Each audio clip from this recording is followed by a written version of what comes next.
प्राचीन समय की बात है। एक समुद्र के किनारे एक गुरु अपना आश्रम बनाकर रहा करते थे। हजारों शिष्य उनसे ज्ञान ग्रहण करने के लिए दूर दूर से उनके पास आकर रहते थे। गुरु का ज्ञान देने का तरीका भी बहुत ही अनूठा था। शुरुआत में वो अपने शिष्यों को उपदेशों के माध्यम से ज्ञान देते थे। उसके बाद वो अपने शिष्यों को उस ज्ञान का अनुसरण करने के लिए कहते थे, उस ज्ञान को अपने व्यवहारिक जीवन में उतारने को कहते थे।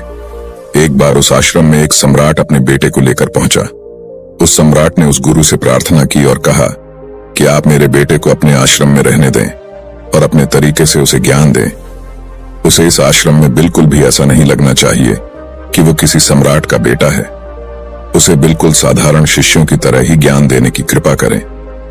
गुरु ने मुस्कुराते हुए कहा कि सम्राट ज्ञान इसी तरीके से लिया जा सकता है। अगर तुम अपने आप को दूसरों से महान समझोगे तो तुम ज्ञान ग्रहण नहीं कर पाओगे। अगर तुम्हें ज्ञान ग्रहण करना है तो तुम्हें दूसरों की तरह अपने आप को साधारण समझना होगा। यही ज्ञान ग्रहण करने की सबसे पहली सीढ़ी होती है। तुम निश्चिंत रहो, आज से तुम्हारे बेटे की जिम्मेदारी मेरे कंधों पर है। यह कहकर गुरु सम्राट के बेटे को अपने साथ लेकर समुद्र के किनारे टहलने के लिए निकल गए। आश्रम के बाकी सभी बच्चे उस सम्राट को देख रहे थे। सम्राट अपने बेटे को अपने रथ पर बिठाकर लाया था, जिससे सभी बच्चे समझ गए थे कि यह बच्चा सम्राट का बेटा है। इसी वजह से आश्रम के सभी बच्चे सम्राट के बेटे की तरफ आकर्षित हो गए थे। जब गुरु सम्राट के बेटे को लेकर समुद्र पर टहल रहे थे तो सम्राट का बेटा अचानक फूट फूट कर रोने लगा, क्योंकि अभी वो सिर्फ 12 वर्ष का था और 12 वर्ष की आयु में उसके पिता उसे अपने से दूर करके चले गए थे। ये सदमा वो बच्चा सहन नहीं कर पा रहा था। वो नहीं समझ पा रहा था कि उसके पिता उसकी भलाई के लिए उसे उस गुरु के पास करके गए हैं। उसे रोते हुए देखकर गुरु ने कहा कि बेटा, मैं तुम्हें चुप नहीं करूंगा। हो सकता है कि आज मैं तुम्हारे आंसू पोंछ दूं, लेकिन कल तुम फिर अपने आप को अकेला पाओगे। याद रखना, जीवन में इंसान अकेला आता है और अकेला ही जाता है। जितनी जल्दी जो इंसान इस बात को समझ लेता है, वो उतनी जल्दी आत्मज्ञान के रास्ते पर निकल जाता है।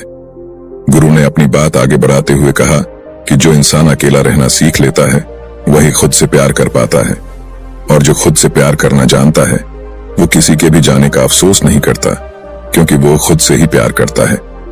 धीरे धीरे तुम आश्रम के माहौल में ढल जाओगे।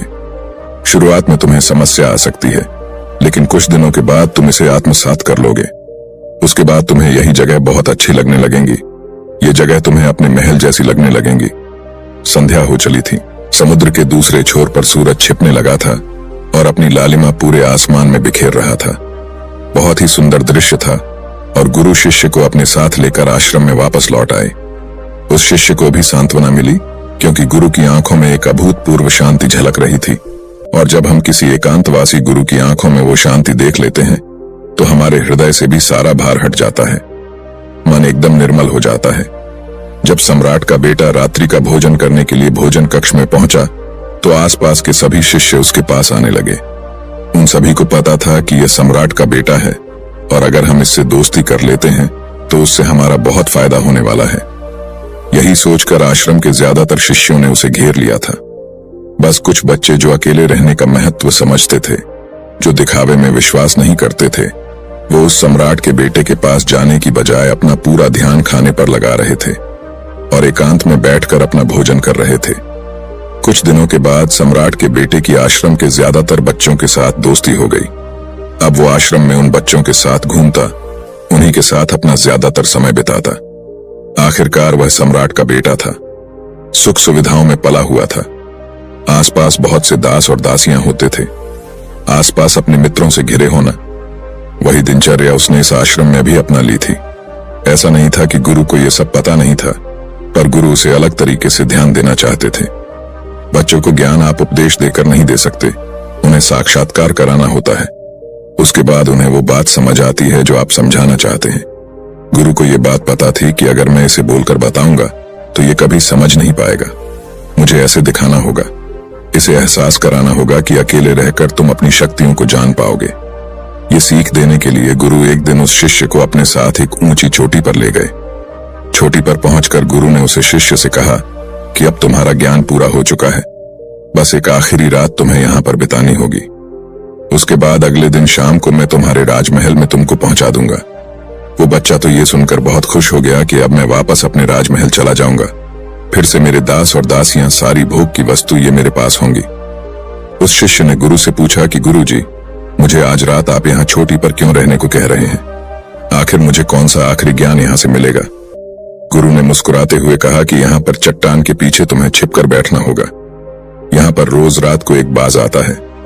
बाज को देखना है, बहुत गौर से देखना है, हर गतिविधि देखनी है, और उस बाज को देखने के बाद अगले दिन अगर तुम उस बाज की खूबियां मुझे बता पाए तो मैं तुम्हें तुम्हारे राजमहल वापस भिजवा दूंगा। और हाँ, सुबह आने से पहले एक बात पर और ध्यान देना है। एक चरवाहा यहाँ पर अपनी बकरियों को चराने के लिए आता है। तुम्हें उन बकरियों की गतिविधियां भी देखनी है। याद रखना, बाज की गतिविधि रात को और बकरियों की गतिविधि सुबह। अगर तुम दोनों की गतिविधि ध्यान से देखकर मुझे बता पाए तो तुम इस आश्रम से हमेशा के लिए आजाद हो जाओगे। तुम्हारा ज्ञान पूरा हो जाएगा। मैं तुम्हारे पिता को कह दूंगा कि यह बच्चा हमारे आश्रम का सबसे ज्ञानी बच्चा है। यह कहकर गुरु अपने आश्रम में वापस लौट आए और वो बच्चा वहीं पर उस चट्टान के पीछे रुका हुआ उस बाज का इंतजार करने लगा। काफी वक्त बीत जाने के बाद वहां पर एक बाज अपने बच्चों के साथ पहुंचा। सम्राट के बेटे ने पूरी रात उस बाज की गतिविधि बहुत ध्यानपूर्वक देखी और सुबह होने के बाद जब चरवाहा वहां पर अपनी बकरियों को लेकर पहुंचा तो उसने एक अभूतपूर्व दृश्य देखा। उसने देखा कि वो बाज बकरी के एक मेमने को अपने पंजों में दबाकर आसमान में चला गया। उसने उस बकरी के बच्चे का शिकार कर लिया था। ये सारा दृश्य देखकर वो बच्चा आश्रम में वापस अपने गुरु के पास पहुंचा। इससे पहले कि गुरु उससे कुछ पूछते, उसने गुरु को प्रणाम करते हुए कहा कि गुरुदेव, आप आश्रम के सभी बच्चों को यहाँ पर बुला लीजिए। मैं सब लोगों को बताना चाहता हूँ कि मैंने क्या देखा। जब आश्रम के सभी बच्चे वहां पर पहुंच गए तो उस सम्राट के बेटे ने कहना शुरू किया कि मैंने अपने जीवन में बहुत से पक्षियों को देखा है, लेकिन बाज उन सभी पक्षियों में से सबसे अद्भुत और सबसे अलग होता है। उदाहरण के लिए एक तोता हम सभी ने देखा है। तोता बोलता तो बहुत है, लेकिन कभी ऊंचा आसमान में नहीं जा पाता। लेकिन एक बाज जो कि हर समय शांत रहता है, वो आकाश को भी छू सकता है। उसमें आकाश को छू लेने का सामर्थ्य होता है। जब भी एक बाज अपने शिकार को निश्चित कर लेता है तो वह उसी शिकार पर अपनी नजरें लगाए रहता है, चाहे वो कितनी भी ऊंचाई पर क्यों ना हो, चाहे कितना भी खतरनाक तूफान क्यों ना आ जाए, लेकिन उसकी नजर हमेशा अपने लक्ष्य पर स्थिर रहती है। आज सुबह जिस बाज को मैंने देखा, उसने हर बकरी को अपना शिकार नहीं बनाया, बल्कि उस बकरी के झुंड में से उसने उस बकरी के मेमने को अपना शिकार बनाया। पहली बात, उस बाज की तरह हमें भी अपना ध्यान अपने एक ही लक्ष्य पर स्थिर रखना चाहिए, चाहे कितनी भी रुकावट क्यों ना आए। हमें अपना लक्ष्य स्पष्ट दिखाई देना चाहिए, पर पूरी एकाग्रता के साथ ध्यान देना चाहिए। तीसरी बात जो मैंने उस बाज से सीखी और जो हम सभी को सीखनी चाहिए, वह यह है कि बाज कभी भी दूसरे पक्षी के साथ नहीं रहता। वो हमेशा आकाश में अकेला रहता है। इससे हमें यह सीख लेनी चाहिए कि हमें कभी भी छोटी सोच वाले लोगों के साथ नहीं रहना चाहिए। आखिरकार हम भी वही बन जाते हैं जिनके साथ हम रहते हैं। इसीलिए या तो महान सोच वालों के साथ रहो या फिर अकेले, क्योंकि जब हम अकेले रहते हैं तभी हम खुद की ताकत और खुद की कमजोरियों को जान पाते हैं। कमजोरियों को जानकर उनको दूर कर सकते हैं और अपनी ताकत को जानकर उसका सही इस्तेमाल कर सकते हैं। लेकिन वो तभी संभव होगा जब हम अकेले रहना सीखेंगे। चौथी सीख जो हमें एक बाज से लेनी चाहिए कि एक बाज हमेशा अपनी सीमाओं से ऊपर रहता है। जब तूफान आता है तो हर एक पक्षी अपने घोंसले की तरफ भागता है, खुद को छुपाने की जगह ढूंढता है, लेकिन बाज ऐसा कुछ भी नहीं करता। वो खुद की सीमाओं को हटाकर बादलों से भी ऊपर जाने का प्रयास करता है। हवाएं उसे धक्का मारती है, पंख उसके भारी हो जाते हैं, पानी और धूल की वजह से कुछ दिखाई नहीं देता, लेकिन वो फिर भी आसमान की तरफ जाता रहता है और अंततः बादलों से भी ऊपर निकल जाता है और वहां तब तक ऊपर जाता रहता है जब तक मौसम ठीक नहीं हो जाता। अपनी सीमाओं को सिर्फ इसलिए हटा पाता है क्योंकि वो समस्या के आने पर उससे घबराता नहीं है, उसे डर कर बचने का प्रयास नहीं करता, बल्कि एक सकारात्मक नजरिए के साथ उसका सामना करता है। जीवन में चाहे कितनी भी रुकावटें क्यों ना आए, हमें उन रुकावटों को हराना चाहिए, न कि उनसे डर कर कहीं छुप कर बैठना चाहिए। बहादुर तो वो लोग होते हैं जो तूफानों से टकरा जाते हैं, कायर तो अपने घर में, अपने घोंसले में, अपनी जगह में आराम से बैठ जाते हैं। पांचवी बात जो हमें एक बाज से सीखनी चाहिए कि बाज कभी भी अपने घोंसले में घास के कोमल तिनके नहीं रखता। जो तिनके कोमल होते जाते हैं वो उन्हें निकालकर फेंकता रहता है। उसी तरह चाहे कितनी भी आरामदायक जिंदगी आपको मिली हो, लेकिन उस आराम से ऊपर उठकर अपने आलस्य को हटाकर जीवन में मेहनत करते रहना चाहिए। जीवन में पसीना बहाना चाहिए, शारीरिक मेहनत करनी चाहिए। अपने घोंसले से कोमल तिनके उठाकर फेंक दो और आज ही अपने आलस्य को हटाकर निकलो। हर दिन अपने आप को चुनौतियां दो। हर दिन मुश्किलों का सामना करो, क्योंकि वही मुश्किलें तुम्हें मजबूत बनाएंगी। जंगल के राजा शेर को भी झुंड बनाकर शिकार करते हुए देखा जा सकता है, लेकिन बाज हमेशा अकेला शिकार करता है, क्योंकि वो जानता है कि झुंड में रहना हौसला तो देती है मगर साहस छीन लेती है। आदमी को हमेशा अकेले ही आगे जाना होता है। यही कारण होता है कि वो जल, थल और नभ सभी जगहों पर अपने शिकार का परचम लहरा सकता है। बाज की उम्र लगभग 70 साल की होती है, लेकिन 40 साल में ही उसका शरीर पुराना हो जाता है। नाखून उसके पैरों में धंसने लगते हैं, पंख उसके शरीर में चिपक जाते हैं, उसकी चोंच खराब हो जाती है, उसका शरीर भारी हो जाता है। ऐसी स्थिति में शिकार करना तो क्या, जीने की भी हालत नहीं रहती उसकी।